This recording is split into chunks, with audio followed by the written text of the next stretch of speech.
Hello student, Shahid Khan education academy में आपका teacher engineer Usman Khan. तो आज का जो हमारा लेक्चर है वो है क्लास 9 केमिस्ट्री न्यू बुक का चैप्टर नंबर 4 का लेक्चर नंबर 15। अच्छा, इस लेक्चर की खास बात यह है कि इस लेक्चर के बाद चैप्टर नंबर 4 हमारा खत्म हो रहा है और फिर हम अगले लेक्चर से चैप्टर नंबर 5 को स्टार्ट करेंगे। तो इसके दो क्वेश्चंस हैं, इन्वेस्टिगेटिव क्वेश्चंस के। तो अब हम दोनों करते हैं सॉल्व। छोटी सी वीडियो होगी, आपने बस सुन लेना ध्यान से इसको, और फिर याद भी आपको साथ साथ हो ही जाएगा ये। पहला क्वेश्चन हमसे कहता है, it is generally believe that drinking 8 glasses of water every day is required to keep oneself hydrated.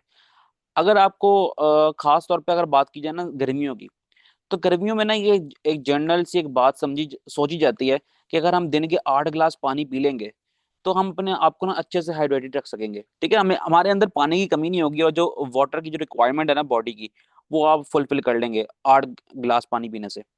अच्छा, आगे ये कहता है, if a glass occupies 400 centimetre cube of water, एक गिलास में अगर 400 सेंटीमीटर क्यूब वॉल्यूम का पानी है, ठीक है, एवरेज बना रहे हैं, रफ एवरेज, ठीक है, कभी ज्यादा कम भी हो सकता है लेकिन ऑन एन एवरेज की अगर बात करें, how many moles of water are needed for a single adult. 400 centimetre cube पानी है एक गिलास के अंदर, ठीक है। अब हमने पीने हैं 8 गिलास, जब 8 गिलास पीने हैं तो टोटल कितने मोल्स पी लेंगे हम, 8 ग्लासेस में कितने मोल्स होंगे, ये हमने फाइंड आउट करना है। ठीक है, एक गिलास का वॉल्यूम कितना है, 400 सेंटीमीटर क्यूब, टोटल पीने हैं 8 गिलास, और हमने फाइंड ये करना है कि एक इंसान कितने नंबर ऑफ मोल्स पानी के पी सकता है। तो अब हम देखते हैं, इसको करने की कोशिश करते हैं। अच्छा, पहले स्टेप में हम ये बताएंगे, जो गिवन है, 1 ग्लास ऑफ वाटर, एक गिलास ऑफ वाटर कितना उसका वॉल्यूम है, 400 सेंटीमीटर क्यूब। अगला स्टेप हमारे पास ये है कि टोटल ग्लास हमने कितने पीने हैं, टोटल ग्लासेस पर डे, ऐसे कर लेते हैं, वो हो जाएंगे जी 8। नंबर 3 हमारे पास स्टेप ये होगा, हम बताएंगे कि जो पानी है उसकी डेंसिटी क्या होती है, डेंसिटी ऑफ वाटर, ये है 1 ग्राम पर सेंटीमीटर क्यूब। ठीक है ना, ये इसकी जो है वो डेंसिटी है। फिर हम बताएंगे molar mass, number of moles का जहां पर भी जिक्र आएगा ना वहां पर मोलर मास तो होना ही होना जरूरी है। तो मोलर मास ऑफ वाटर कितना होता है, 18 होता है। कैलकुलेट करने की जरूरत नहीं है एज सच आपको, क्योंकि हम चैप्टर पढ़ के आ चुके हैं, हमने बार बार जिक्र किया मोलर मास ऑफ वाटर की। ऑक्सीजन का 16 होता है और हाइड्रोजन का 1 होता है, तो 1 × 2 2 हो गया, 2 + 16 18 हो गया। तो मैं यहाँ पर लिख रहा हूँ 18 ग्राम पर मोल। ये हमारे पास है जी इसका डाटा। डाटा हमारे पास आ गया, अब हम ना इसको सॉल्व करने की कोशिश करते हैं। यहाँ देखें, हम कहेंगे finding total volume of water consumed daily. ठीक है, एक दिन में कितना पानी पी रहे हैं, 8 गिलास। तो एक गिलास का वॉल्यूम है 400 सेंटीमीटर क्यूब, इसको मल्टीप्लाई कर देना दें 8 से, आपका जवाब होगा बिल्कुल ऐसे ही करेंगे, 8 × 400, हमारे पास आंसर आ जाएगा 3200, 3200 सेंटीमीटर क्यूब। ये इतना वॉल्यूम हम पानी का पी रहे हैं दिन में, अगर 8 गिलास पी रहे हैं तो। ओके, अगला स्टेप हमारे पास ये होगा कि हम मैस को कन्वर्ट करेंगे मोल्स के अंदर। ठीक है, कन्वर्टिंग मैस इनटू मोल्स, ये करेंगे। अच्छा, इसके लिए फॉर्मूला क्या होता है कि moles is equal to n is equal to mass over molar mass. ठीक है, तो मोल्स को अब हम मैस को हम कन्वर्ट करेंगे इनटू मोल्स। अब हमारे पास मैस क्या है टोटल, देखिए आप गौर करें, जितना सेंटीमीटर क्यूब हमारे पास ये आया है, जितना सेंटीमीटर क्यूब हमारे पास वॉल्यूम आया है, इसी वॉल्यूम को हम कन्वर्ट कर रहे हैं, हम इस वॉल्यूम को कह रहे हैं कि हमारे पास इतना मैस है ग्राम्स के अंदर। ठीक है ना, इस तरह समझ लें इसको। तो हम मैस की जगह लिखेंगे 3200, और मोलर मैस अभी निकाल के आए वाटर का 18 होता है, तो हमारे पास आंसर हो जाएगा 177। ठीक है, 177 मोल्स हमारे पास आ जाएंगे।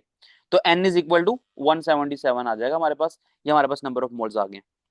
आपने क्या बताना था, आपने बताना ये था कि कितने मोल्स बनते हैं, ये देखिए लिखा हुआ है ना, कि कितने मोल्स बताने हैं आपने। ये number, how many moles of water are needed for a single adult, एक एडल्ट को, एक नॉर्मल इंसान को, ठीक है, एक यंग इंसान को कितने मोल्स ऑफ पानी चाहिए, तो वो हमने निकाल लिया, वो निकाल लिया हमने ये 177.7। तो हम इसको कंक्लूड कर लेते हैं, हम कह देते हैं conclusion, a single adult need a single adult needs approximately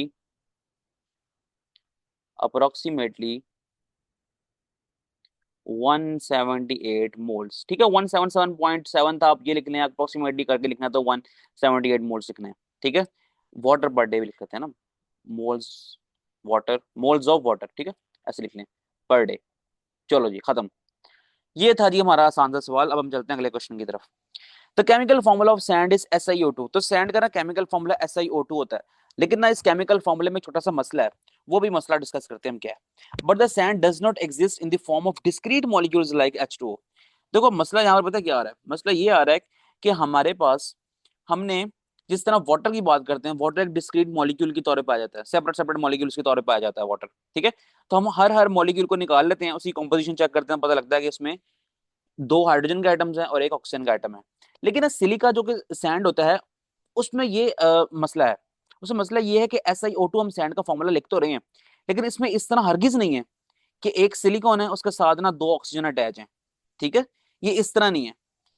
फिर अब मसला यहाँ पर ये आता है, वो क्वेश्चन में हमें ये पूछ रहा है, कहता है कि हमें किस तरह पता लगा कि हमें how has this formula been determined keeping in view structure. तो हमें इसका स्ट्रक्चर देखते हुए किस तरह पता लगा कि सैंड का जो फॉर्मूला होगा ना वो SiO2 होगा। बात समझ आ रही है। जिस तरह वाटर की हम कंपोजिशन चेक कर लेते हैं, हर हर मॉलिक्यूल, वाटर ना discrete molecule separate separate molecules की फॉर्म में एग्जिस्ट करता है। एक मॉलिक्यूल पकड़ा, उसकी कंपोजिशन चेक की, और चेक करने के बाद हमें पता लग गया कि ये ना ऑक्सीजन बॉन्डेड हुआ है, कोवलेंट बॉन्ड बनाया हुआ है इसने दो हाइड्रोजन के साथ। ये हो गया सिंपल स्ट्रक्चर। लेकिन मतलब यहाँ पर ये है कि अगर हम सैंड की कंपोजिशन चेक करें ना, तो सैंड में हरगिज इस तरह का नहीं होता कि आपको शो हो जाए सिंपली कि जो एक सिलिकॉन है ना वो दो ऑक्सीजन के साथ बॉन्ड बनाया हुआ है, तो वो इस तरह शो नहीं होता। ठीक है, तो हम कहते हैं कि हमने जिस तरह यहाँ पर वाटर के बारे में बता दिया ना कि वाटर का फॉर्मूला ये है, तो सिलिकॉन का फॉर्मूला भी हम बता पा रहे हैं, लेकिन किस तरह बता पा रहे हैं, क्योंकि सिलिकॉन तो वाटर की तरह डिस्क्रीट मॉलिक्यूल की फॉर्म में पाया नहीं जाता, फिर भी हम बता पा रहे हैं इसका फॉर्मूला ये है, SiO2 है। तो उसकी वजह क्या है, किस तरह बता पा रहे हैं, किस तरह पॉसिबल हुआ है, ये तो वही आंसर में हम पढ़ेंगे इसका स्ट्रक्चर देखते हुए। The chemical formula SiO2 represent the simplest ratio of silicon and oxygen atom. तो SiO2 में ये बता रहा है कि इसके अंदर सिलिकॉन है और ऑक्सीजन है। ठीक है, बिल्कुल। अनलाइक H2O, लेकिन H2O से थोड़ा सा मुख्तलिफ है, वो क्यों? Which exist as discrete molecule. H2O एक सेपरेट सेपरेट सेपरेट मॉलिक्यूल की फॉर्म में एग्जिस्ट कर रहा है, लेकिन SiO2 जो सैंड है वो forms a giant covalent structure network solid. अब जो SiO2 का स्ट्रक्चर है ना, वो बहुत बड़ा एक कॉम्प्लेक्स तरह एक 3D स्ट्रक्चर है, जो कि इसके अंदर कोवलेंट बॉन्ड के साथ ना ये आपस में अटैच्ड है। ठीक है, where each SI atom is bonded to 4 oxygen atom. अब जो हर SI एटम है ना वो 4 ऑक्सीजन एटम के साथ बॉन्ड हुआ है, और इनकी अरेंजमेंट है ना, इनके स्ट्रक्चर की जो अरेंजमेंट है वो है टेट्राहाइड्रल अरेंजमेंट। ठीक है, टेट्राहाइड्रल अरेंजमेंट आपको मजीद इसका आइडिया नहीं होगा, क्योंकि एक स्ट्रक्चर होता है, क्योंकि क्लास 9 में हम स्ट्रक्चर के बारे में इतना नहीं पढ़ते, लेकिन हमने सिर्फ याद कर लेना है कि कोवलेंट बॉन्डिंग इसके अंदर हुई हुई है, और इसने जो अपना स्ट्रक्चर बनाया है ना वो टेट्राहाइड्रल बनाया है। Okay, how is the formula determined. अब हमें किस तरह इसका कोवलेंट स्ट्रक्चर देखा, हमने कहा कि इसका ना 3D स्ट्रक्चर है, जॉइंट स्ट्रक्चर है, इसमें सिलिकॉन ऑक्सीजन आपस में जुड़े हुए हैं, एक सिलिकॉन एटम जुड़ा हुआ है 4 ऑक्सीजन एटम्स के साथ, स्ट्रक्चर बनाया हुआ है टेट्राहाइड्रल। तो अब हमें किस तरह पता लगा कि इसका फॉर्मूला SiO2 ही होना चाहिए सैंड का, वो पढ़ते हैं। कहते हैं नंबर 1 तरीका ये है, empirical formula method. Since each silicon atom share oxygen atom with neighbouring silicon atoms.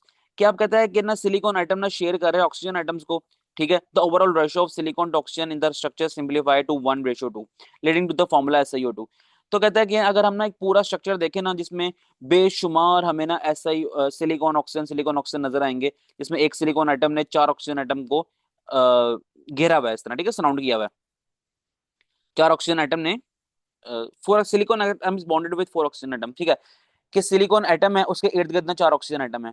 अगर हम इन सारे स्ट्रक्चर्स को देख लेंगे ना, बहुत सारे हम इस तरह के देख लेंगे एटम्स एटम्स एटम मुख्तलिफ सिलिकॉन के ऑक्सीजन के, तो हमें एक ओवरऑल आइडिया होगा कि इसकी जो रेशियो है ना वो इस तरह है कि जहां पर एक सिलिकॉन है ना वहां पर दो ऑक्सीजन है, यानी कि एक सिलिकॉन और दो ऑक्सीजन, इस तरह की रेशियो बन रही है।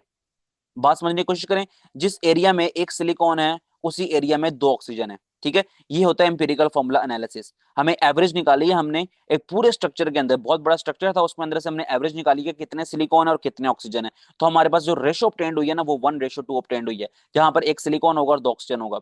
बात पिक कर रहे हैं तो अच्छी बात है, नहीं समझ आ रही तो मुझे बताइए कमेंट सेक्शन में। आगे चलते हैं। एक और तरीका भी था एक्सरे एनालिसिस का। एक्सरे एनालिसिस जो है ना, क्रिस्टलोग्राफी में लिखा हुआ है। मतलब ये होता है कि एक्सरे की मदद से हम किसी का भी क्रिस्टल स्ट्रक्चर, बिल्कुल एक सॉलिड पार्टिकल, उसके अंदर हम एक्सरे को बम्बार्ड करवाते हैं, एंटर करवाते हैं, तो उसकी वजह से ना फिर हम एक अंदर क्या स्ट्रक्चर बना हुआ है उसको डिटरमाइन करते हैं। साइंटिस्ट यूज करते हैं एक्सआरडी पैटर्न यानी कि X-ray diffraction to study the 3D arrangement of atoms. तो 3 डायमेंशनल स्ट्रक्चर पढ़ने के लिए साइंटिस्ट ने एक्सरे डायफ्रैक्शन मेथड यूज किया हुआ है, जिसमें पता लगाया गया कि sand and confirms this formula. अपने SiO2 सिलिकॉन के अंदर हमने XRD यानी कि एक्स रेस को ना बम्बार्ड करवाया है, जिसकी बिना पर हमें ये आइडिया हुआ है कि इसका जो स्ट्रक्चर है वो SiO2 की फॉर्म में है, यानी कि एक सिलिकॉन है और ना साथ में 2 ऑक्सीजन बॉन्ड हुए हैं इसके। Thus SiO2 is not a molecular formula but an empirical formula. बिल्कुल ऐसे ही है जिस तरह का वाटर का मॉलिक्यूलर फॉर्मूला ये होता है, और एम्पिरिकल फॉर्मूला भी यही होगा, क्योंकि रेशियो मजीद कैंसिल आउट नहीं हो सकती। कहते हैं इसका सिलिकॉन का ना केमिकल फॉर्मूला SiO2 नहीं है, सॉरी सैंड का जो मॉलिक्यूलर फॉर्मूला है वो SiO2 नहीं है। अगर मॉलिक्यूलर फॉर्मूला SiO2 होता ना, फिर हमें ये बात मान लेनी पड़ती कि एक सिलिकॉन, ठीक है, और 2 ऑक्सीजन एटम ये मिलेंगे तो फिर सैंड बनाएंगे। लेकिन ऐसा नहीं है, ये बहुत बड़ा सा एक नेटवर्क है जिसमें हमने जस्ट एक रेशो निकाल ली, जिस तरह हम एम्पिरिकल फॉर्मूला में रेशो निकालते होते हैं। ठीक है, तो हमने एक खुद ही हमने ना परसेप्शन ले लिया कि यार इसके अंदर ना अरेंजमेंट इस तरह की होगी कि एक सिलिकॉन होगा, 2 ऑक्सीजन होंगे। क्यों परसेप्शन लिया हमने? क्योंकि हमने एक्सरे से स्टडी किया इस बात को। ठीक होगी बात। आगे, the simplest ratio at continuous network structure of the silicon dioxide. और ये एक कंटिन्यूस स्ट्रक्चर बना हुआ है, बहुत बड़ा सा स्ट्रक्चर होगा, इसमें बेशुमार सिलिकॉन होंगे, बेशुमार ऑक्सीजन होंगे, लेकिन हमने सबकी एवरेज काउंट की, कितने सिलिकॉन है कितने ऑक्सीजन है, फिर उस रेशो को डिटरमाइन किया, फिर आइडिया हुआ कि जहां पर एक सिलिकॉन होगा वहां पर 2 ऑक्सीजन होंगे, जिसकी बिना पर हमने कि मेरिकल फॉर्मूला लिखा, simplest whole number ratio formula इसका डिटरमाइन कर लिया, पता लगा लिया। तो थोड़ा कॉम्प्लेक्स क्वेश्चन था ये, लेकिन उम्मीद करता हूँ समझ आ गया होगा आपको। अब लेक्चर को खत्म करते हैं हम।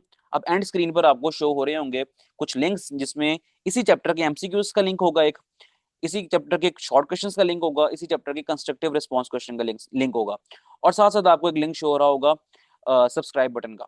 तो सब्सक्राइब अभी तक नहीं किया आपने तो कर लें। अगर आप चाहते हैं कि क्लास 9 फिर आने वाली class 10 first year second year तमाम लेक्चर्स आपको इसी इसी चैनल के अंदर मिल जाएं, न्यू बुक्स के खास तौर पे, तो आपने फिर इसको लाइक कर लेना है और चैनल को सब्सक्राइब भी कर लेना है। मिलते हैं फिर नेक्स्ट वीडियो में। अल्लाह हाफिज।